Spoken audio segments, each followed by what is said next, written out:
offering my most humble pranams at the lotus feet of beloved Bhagawan, dearest Swami, and my dear brothers and sisters. Swami would sing the song of his life, which goes as, "Love is my form, truth is my breath, bliss is my food." And here we are today to discuss about Swami's food, which is bliss. When I think of this word bliss, what I remember is a beautiful episode that happened possibly in the 1980, if I am not mistaken, in the interview room at Prashanthi Nilayam. This happened to Ravikumar sir, Dr. T. Ravikumar, who I had the blessing of studying under him as his chemistry student. But more importantly, I feel I have been his student for the lesson of life, which is to love Swami and love Swami. I have learned that from him theoretically and practically. He continues to be an inspiration, and he continues to be one of the teachers I call every year on September 5th in India, which is Teachers' Day, because he has truly been a teacher. Because as we will realize in life, those who teach us the path to go closer to Swami, we will start considering them as the true teachers, because Swami says, the mother is the first God, mother shows the father shows the teacher, and the teacher must show God. So these are the clear roles and responsibilities. So this is an experience that he narrated multiple times, and I am very inspired by it because it teaches us, or at least gives us a hint as to what bliss is.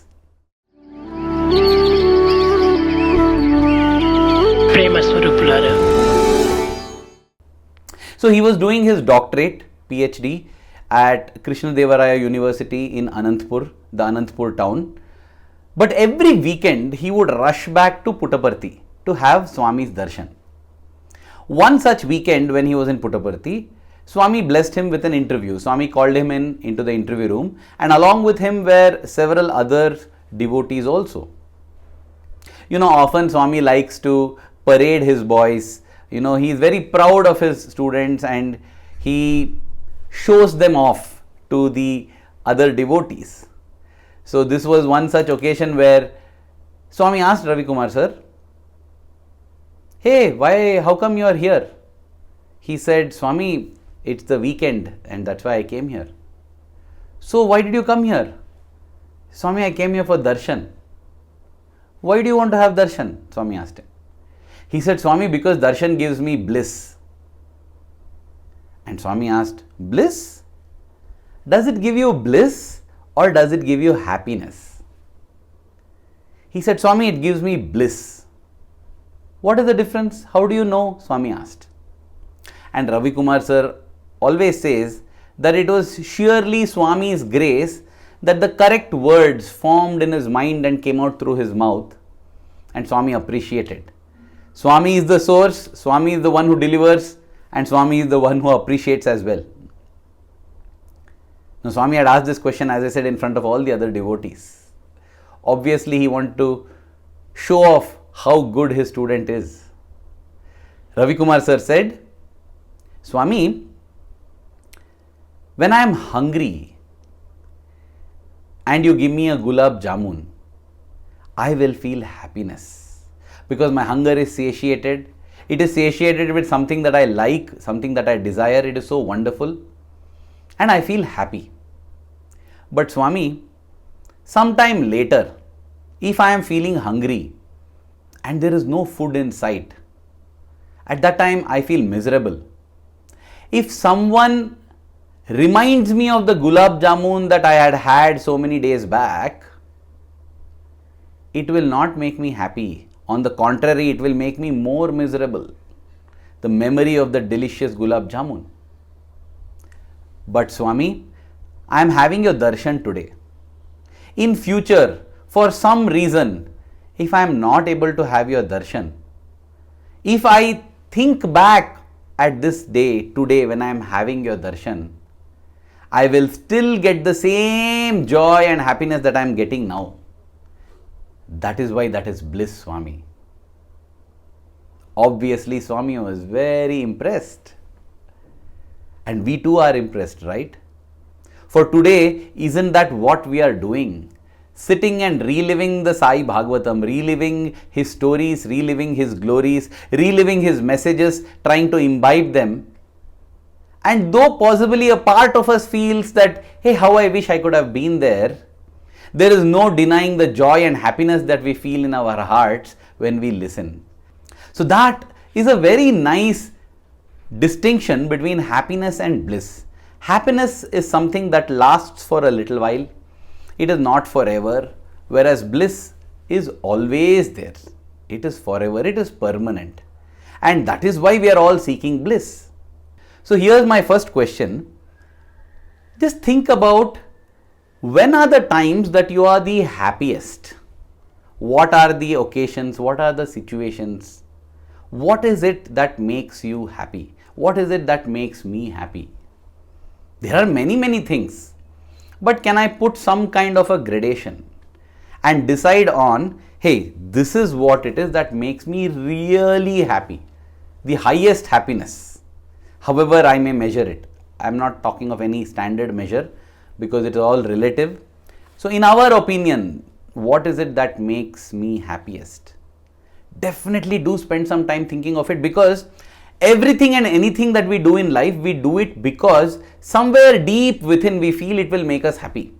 Whether it is earning money, whether it is building a career, whether it is fostering a relationship, whether it is seeking success, whether it is trying to amass power, whether it is to travel, whether it is eating, whether it is sleeping, whether it is our entertainment options, anything and everything that we do, it is based on the premise that this is going to make me happy. And hopefully this happiness will turn to be bliss. That is why we do everything. Therefore, it is important to think, what is it that makes me happy? Having zeroed in on that, the next question is, how long does this make you happy? How long? Is there a possibility that we can increase the longevity of this happiness? Is there a possibility that I can increase the intensity of this happiness? How? And when we think of it, most probably, most of us, unless there are some exceptional people listening to this, if there are such, let me tell you that there is no need of this talk for you. And I am grateful to you for watching it because you must be realized souls. But for a large majority of us, when we look at things that make us happy, we will realize that it possibly lasts for minutes, hours, maybe days, even few weeks. Never forever, never forever. Because sometime or the other we are going to become sad. We're going to get frustrated, we're going to get irritated, we're going to get angry, we're going to get depressed. Any of these happens. So therefore it is not permanent, it is not permanent. So the next question is, why is this happiness not sustainable and not permanent? Why is it so temporary? Now that these questions have been laid out in front of you, keep pondering about it.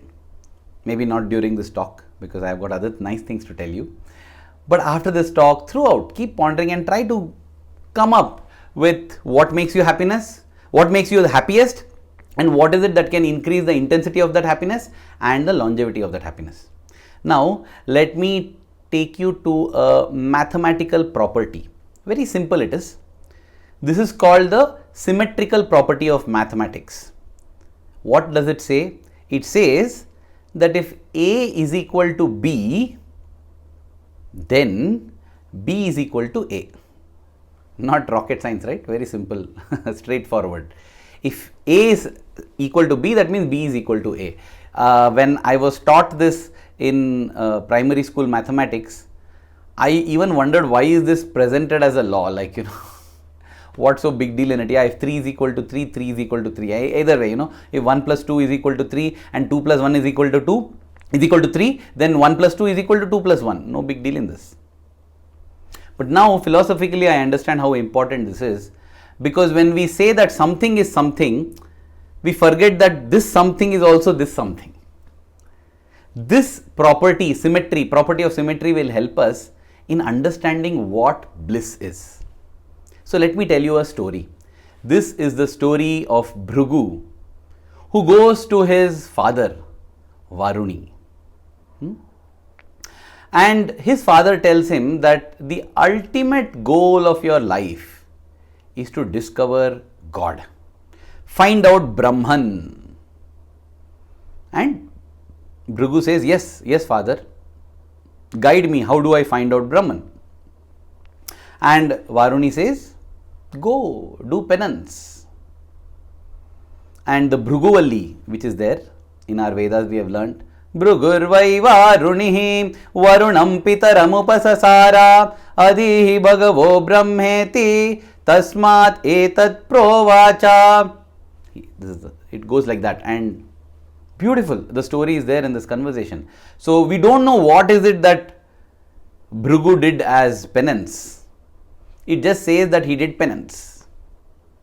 And after doing penance and his research, whatever it is, everything, sadhana, he comes back with the answer and he tells his father, Dad, I think I know what Brahman is. What?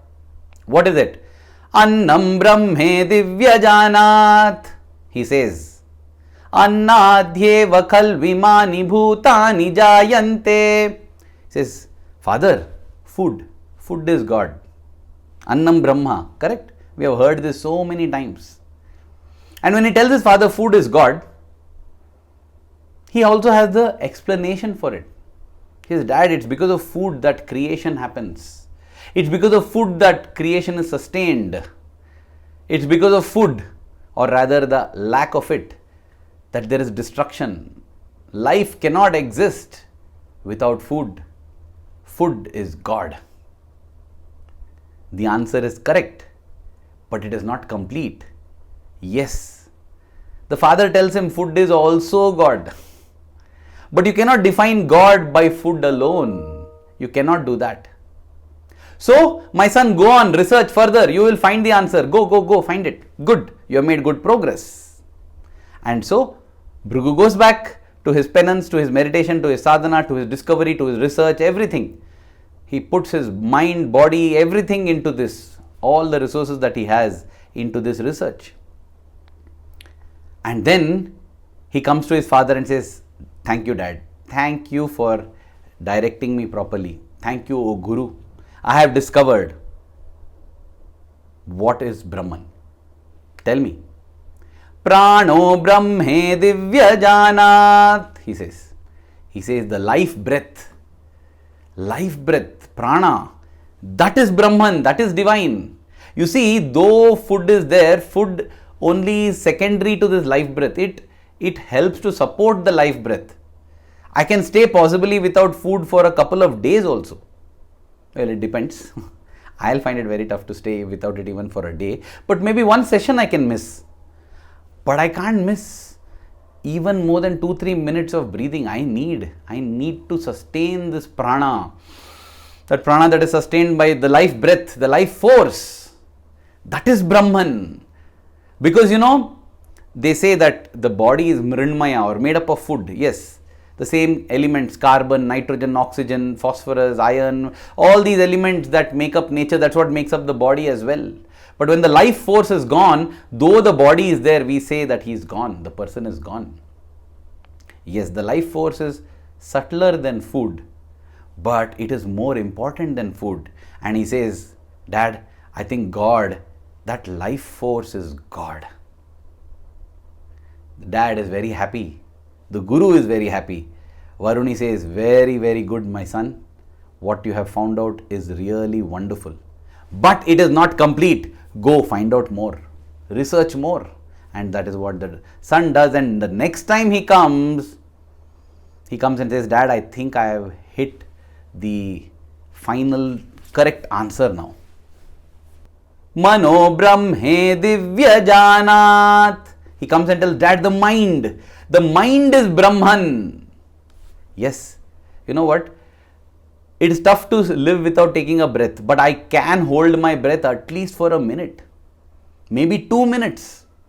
depending on our lung capacities, we can stay without breathing, we can stay without taking the breath. But without thinking, without thoughts, just impossible. That is why we find it so hard to meditate, right? Meditation is about being in a state of absolute thoughtlessness. No thoughts at all. And in fact, if we are able to reach that state, we will be in bliss forever. Yes.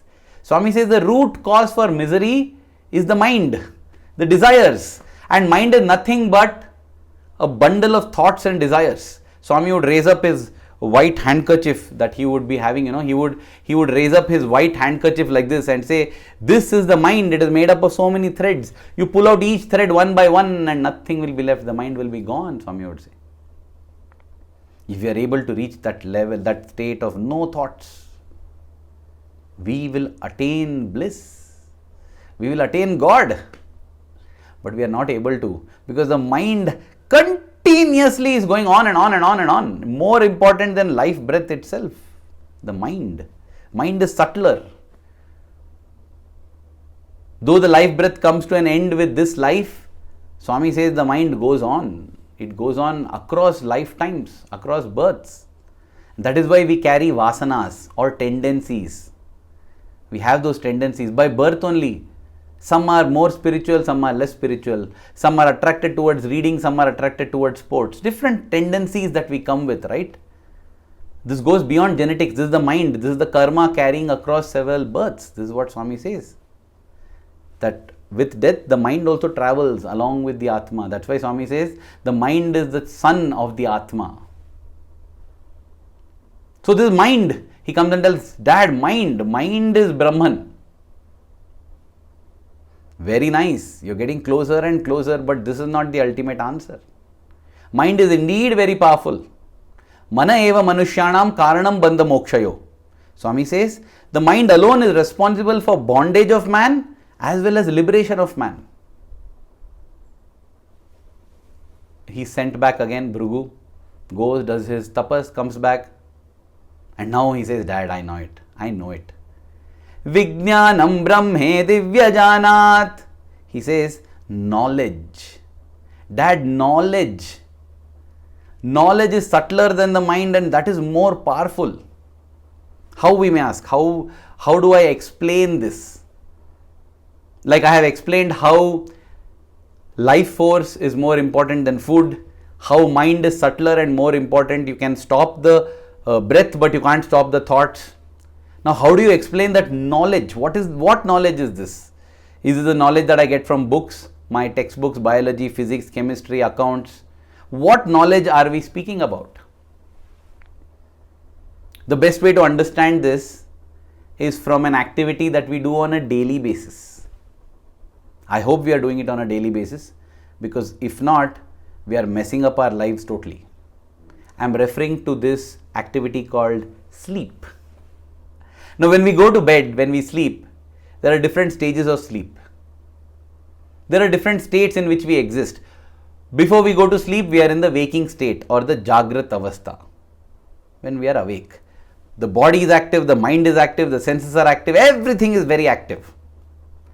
And then we go into the sleep state, the dreaming state. Swapna, Jagrat, Swapna state. In this dream state, the body and senses are shut off, but the mind is still active. That is why we are dreaming. We are dreaming so many things, but the body is totally shut down. And then the third state, this Swapna Avastha is also called REM sleep, rapid eye movement sleep. The eyes will be moving rapidly even behind the closed eyelids. And then we move to the Sushupti state. Sushupti is deep sleep. This is called the NREM or non-rapid eye movement sleep. Deep sleep where we don't see dreams. In fact, nowadays we have these sleep trackers and everything. We see that when we sleep for about say 6.5 hours, in that only about 1 hour 45 minutes or 1 hour 50 minutes, maybe 2 hours max, is this non-rapid eye movement sleep or Sushupti, deep sleep. And that is more than enough. So you see, in order to rejuvenate ourselves, to become active, to become perfect and not suffer fatigue, 2 hours of such deep sleep is enough.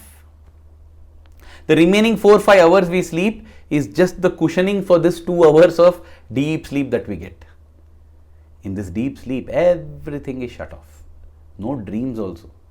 That is why sometimes, you just go to sleep, you get up, you think just 2 minutes you have slept and half an hour has passed. Because without dreams, we have no way to see what is the passage of time that is happening. And therefore we say, I just slept and usually when we turn off the alarms, because whole night we are struggling with our thoughts, we are not getting sleep. Only early in the morning, Brahma Muhurtam, when we are supposed to rise and do prayers, we get deep sleep. And we shut our alarm, and when we wake up, oh God, it's so late. Right? Now, when we get up from this deep sleep, the mind is off, the body is off, the senses are off, right? And yet we tell, I had a lovely sleep. Now, who is this I who is telling that he or she enjoyed a lovely sleep?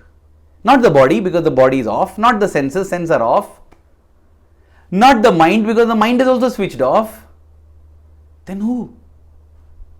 That knowledge. There is a knower who knows that I slept well despite my body, senses and mind being switched off. Subtler than the mind. That awareness. That is knowledge.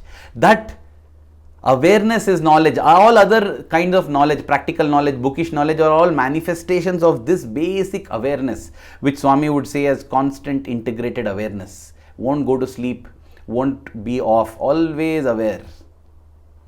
And if we are able to focus on that, we will be able to blank the mind of all thoughts. We will be able to even hold the breath and live for thousands of years. Because unlike modern science, which measures our lifespan in number of years, the ancient Bharatiya tradition always measures our lifetime in the number of breaths. We are all gifted with a number of breaths for each lifetime. When we finish those breaths, we have to go. And so, if we are able to control our breathing through pranayama, longevity comes in. We live longer. We live without food. We see of saints and sages, the joy-permeated mother, Anandamayi Ma, in Autobiography of Yogi, the non-eating saint, Giribala, not eating at all. Because once we go to the subtler and subtler level, the grosser levels become easy to overcome. And so he comes and tells Bhrigu to Varuni that, Dad, I know what is Brahman, it is knowledge. And Varuni says, no, Bhrigu, go find out again. Now, Bhrigu doesn't come back at all. Hey, what happened? He has not come back. Now the father goes in search of the son. The guru goes in search of the disciple to ask, hey, what is it? Did you find out? He doesn't come because when you truly find out, it doesn't matter. You don't feel like telling the whole world, proclaiming nothing. You're just in bliss. What does he say? He says, Anandam Brahme Divya Janat Anandadhyeva Kalvimani Bhutani Jayante Anandena Jatani Jivanti Anandam Prayantya Bisamvishanti. He tells, listen, bliss is Brahman. It is bliss that drives all creation. It is bliss. It is seeking this bliss that creation happens. It is seeking this bliss that creation sustains. It is in seeking this bliss that creation dissolves.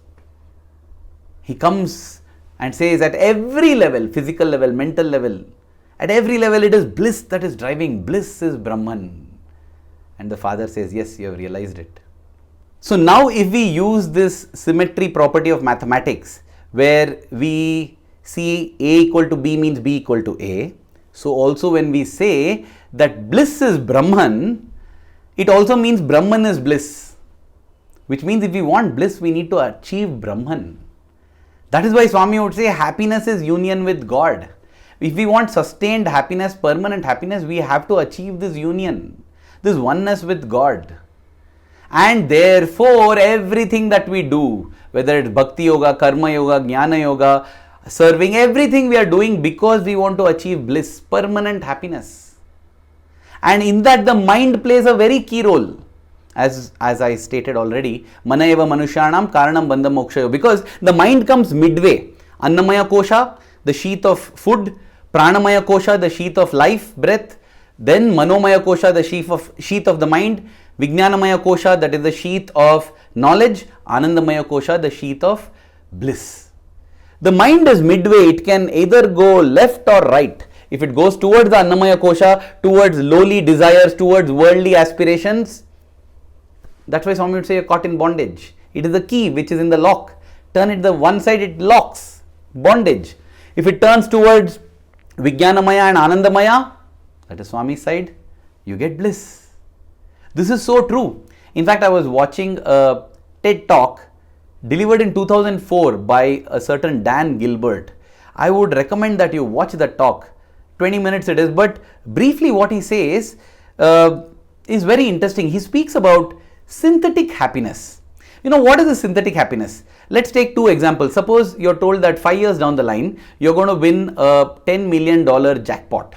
That is one scenario. The other thing is 5 years down the line, you're going to be paraplegic. Okay. These are two scenarios. Now, you are asked 10 years down the line, which one would leave you in a happier and better state of mind? Naturally winning the thing, right? Jackpot.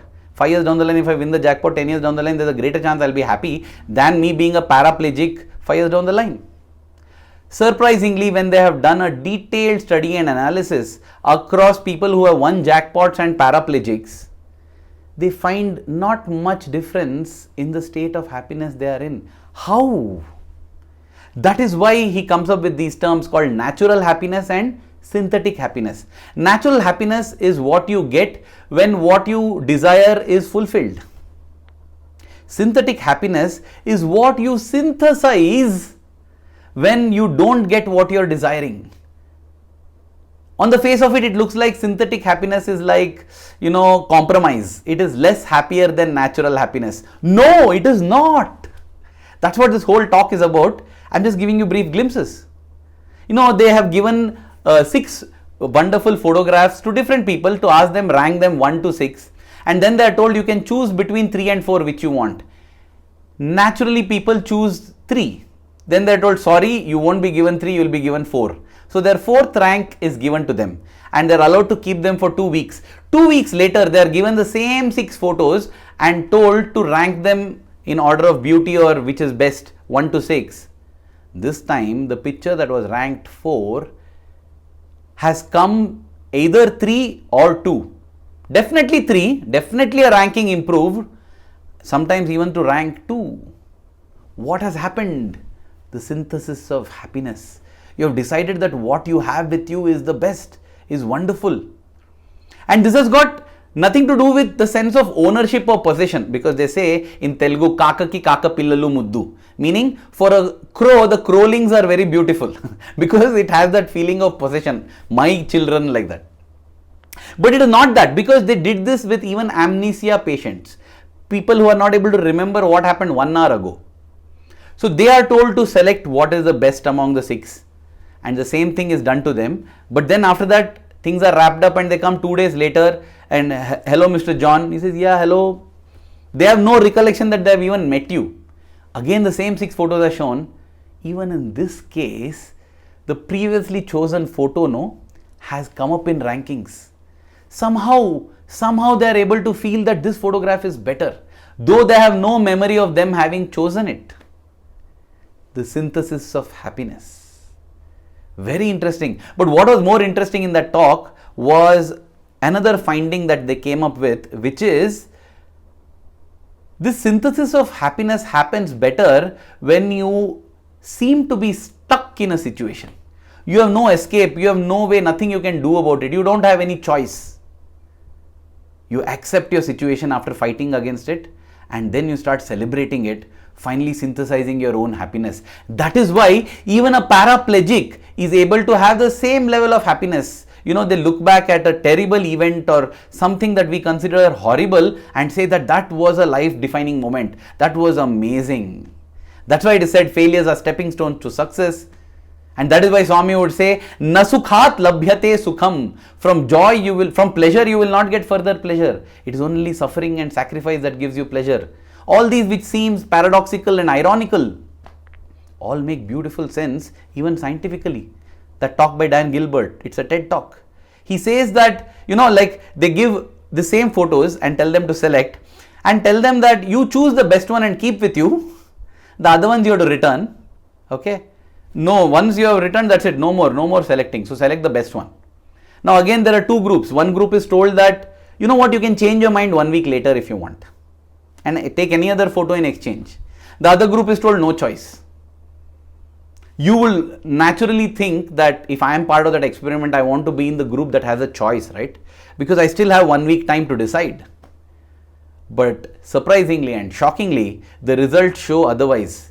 The happy people are those who have no choice. They have to select now and give up the other 5, and they give it up, and after that they are just happy that they have selected the best, best picture. Whereas those who had the choice at the end of 1 week, they're confused, they're disturbed, and even after choosing and selecting after 1 week, they're not sure whether they did the right thing. They're unhappy with their choice. There's a dissonance in them. See that? This thing, many times we feel destiny or the blows that life delivered to us. Oh God, I'm unlucky. I came late. I couldn't see Swami. I can't do anything about it. I lost my parent when I was young. It's terrible. If that is so terrible, why did Kunti Devi ask Lord Krishna, Krishna, fill my life with troubles and troubles? Because that makes me think of you. Of course, her explanation style is different, but it comes from the same fundamental basis. She said, because Krishna, then only I think of you. And we know God is Brahman, happiness is union with God. When he discovered that Brahman is bliss, bliss is Brahman, and therefore she says, I want Brahman, and I think of God when I am in difficulty, so therefore I want difficulty, she says. That is the blessings of pain, the blessings of difficulty. Really, the more we think of it, the more we understand it, we realize that we are chasing wrong things. I read the experience of Miss Yanni Drucker, the wife of Al Drucker. Al Drucker, I have done a video on him about his miraculous escape from an aircraft which was crashing. His wife, in a retreat, she speaks this. It's very, very shocking. Basically, she was assaulted, she was molested, she was raped, in other words. But she makes that a defining and changing point in her life. She says that that experience helped in accelerating her realization that she is not the body. Can you imagine that? Can you imagine that? It's something horrific becoming like that. Why, recently I had been to Malaysia. In Malaysia, there was a talk by a very motivating sister. She is considered as a pillar of strength for the SSC children and the young adults there. Her name is Sister Anasuya, and she spoke about how devastated and she was traumatized when her brother committed suicide. But you know what? Today she has majored in psychology, she knows this in and out, and she says that she has helped at least 200 people not commit suicide, come back and celebrate life. And she says it's all because of that one event. Wow, what a turnaround it is. Why go that far? We have Brother Shane Rao on this call. 22 years, if I am not mistaken, so far, as of today. He's had to have regular blood transfusions. What a life it has been. If he's here smiling and if he's joyful, wow, how is it possible? How can anybody with that be so happy? Because we have the immense capacity to synthesize happiness once we accept and stop complaining. Once we stop complaining and accept, the miracle starts to happen. But it's not just acceptance. That acceptance has to move to celebration. That is why Swami would say, love my uncertainty. We don't even accept the uncertainty. In fact, we hate the uncertainty when it does not go as per our wishes. But if we start accepting and evolve to loving it, we will be able to make miracles of our lives just as Brother Shane Rao has done. I don't want to go into details because I think he's the best to speak it, and you will hear about it in the retreat. But as I was saying, Sister Anasuya, you know what she said was the turning point for her that helped her to actually overcome everything? She said it was the Sai devotees, the Sai circle, the young adults. She said she reached out. We often don't reach out. We are stuck in our mobile phones, our screens, our own little worlds. She said, when I started coming, whether it's bhajan sessions, I reached out. I said, yes, I want. And she said, the support that I found was tremendous. We do not realize the social power, the support power that being the young adults of Satya Sai has. Yes, the main reason is for spiritual uplift, but it brings tremendous support. Let me tell you about another TED Talk. Do watch it. This TED Talk is by Robert Waldinger. This TED Talk by Robert Waldinger. He speaks of a very unique study done by Harvard Business School, Harvard School. A very unique study which has spanned 75 years. They have traced about 700 people across 75 years, capturing intricate and intimate details of their lives in order to determine what is the source of happiness. 75 years later, the study started in 1930. 75 years later, that study group for various reasons has got reduced to 70 people, that's all. 1/10. People have died, people have dropped off, researchers have changed, people who are researching, the funding has become tough, so many things, but it has survived for 75 years. Again, it's a 15-minute talk, you can watch it, I won't go into the details, but what is the finding of that? They found that people spend all their time focusing on success, on careers, on wealth, on power, but none of them lead to happiness. Yes, health, when we are 50, 60, it's not so much about the cholesterol levels that determine whether we are going to be happy when we are 70 or 80. You know what they found? They found that those that had more number of meaningful relationships were the happiest. Both the words are important here, meaningful and relationship. Relationships doesn't mean casual friendship, flings, talking here, chatting there. No. Meaningful, meaning purpose driven. My purpose in life, that person's purpose in life is common, and therefore irrespective of what our differences are, we are united by this purpose. And when I heard this talk a few days back, what impressed me was how beautiful and blessed we are to have this peer group, the young adults. We feel that, we don't have time, we can't meet. COVID came, it disrupted our life. Yes, all the more reason why we should get together and meet, come together and work. This is more important, dear brothers and sisters. The money that you earn will not give you happiness. The power that you wield in the corporate will not give. Slaving away like a machine, we say that we don't have time for the important things in life. As I said, it's not about casual friendships and coffees and teas.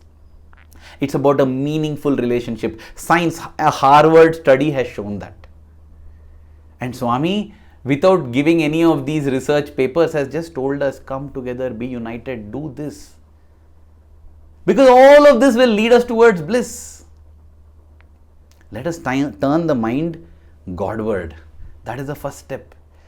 Participate wholeheartedly and we'll experience it. If you notice, when I explained the whole Bhriguvalli, I explained how prana or life is more important than food, how mind is more important than prana, how knowledge is more important than mind. What I didn't explain is how ananda is subtler and more powerful than knowledge, because that is something that's beyond explanation. In the Bhriguvalli, at this point when he is asked for an explanation, it just goes as ha-o, ha-o, ha-o. He's not able to, I think that is a very poignant and profound manner in which they have explained that he was just stammering and struggling for words. He just could not say, that's all. He was just lost. I can't explain this. You have to experience it. And for experience, you have to put in the effort. Just like to get nutrition from food, we have to eat it. So too, we have to put in our efforts to achieve this. And therefore, the pursuit of happiness, getting bliss, achieving bliss, is about accepting life uncertainties, celebrating life's uncertainties, making meaningful relationships, all in the search for God through bhakti, karma and jnana. Within this framework, as we keep moving, we will see that each day we will start getting blissful and happy and happy and happy. And we will rise in the morning with a smile on our face, feeling happy. Why? I don't know. I'm happy. Many times we get up in the morning, we are not feeling good. Why? I don't know, I'm not feeling good. Without reason, we feel miserable. It will change to feeling happy without reason. In fact, when Brother Sanjay Malingam got a chance to ask Swami the difference between happiness and bliss, Swami explained, Swami connected happiness and bliss in a beautiful manner. That statement is a mantra with which I would like to conclude and leave you with. Swami says, causeless happiness is bliss. Causeless happiness is bliss. Anytime you are feeling happy, think why you are feeling happy. If you find a reason, know for sure that it's not bliss. Because any reason that we find in the worldly and material sphere cannot give permanent happiness, because the world and material sphere itself is impermanent. Swami would say, how can you get something permanent from something impermanent? Swami would say that when you come to the world, there's a board which says, Anithyam Asukham Lokam. Swami would give the story of a person who goes to a military hotel. A military hotel means it serves only non-veg food. And Swami says he goes there and asks for idli, vada, sambar. And that person says, sir, you are a fool or what? You are mad or what? Outside it is written military hotel. How do you expect to get idli, vada, sambar in a military hotel? So too Swami says, when you come in this world, it says, Anityam Asukham Lokam. Anityam means impermanent. Asukham means not having happiness or bliss. Lokam is the world. From this impermanent, sorrow-filled world, you want permanent happiness or bliss? How? That is why Swami says causeless happiness is bliss. If you are feeling happy and you find a cause for that happiness, know for sure that it's not bliss, that we still have to work. As Varuni would tell Bhrigu, go research more, do sadhana more, contemplate more, whatever you need to do it more, till you come to causeless happiness. That's what I said. You get up in the morning and you're feeling so happy. Why? I'm just happy. I'm just happy being. In the evening when I go and play, I'm happy. Not because I'm playing, because if for some reason I'm not able to play, I'm still happy.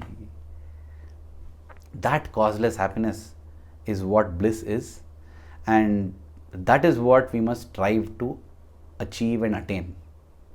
I must congratulate the organizing team for taking up such a very meaningful, profound and very important subject. In all times, it's not just in today's troubled times we need this. Bliss is what everyone is seeking. Bliss is what all of us want, and that's why we do whatever we do. It will help even to get an intellectual and theoretical understanding, so that when time comes for us to make decisions, choosing between this work or that work, choosing between career or a relationship, choosing between whatever we have to choose, we will make the correct choice. We will make the correct choice because we know that ultimately it's about winning bliss.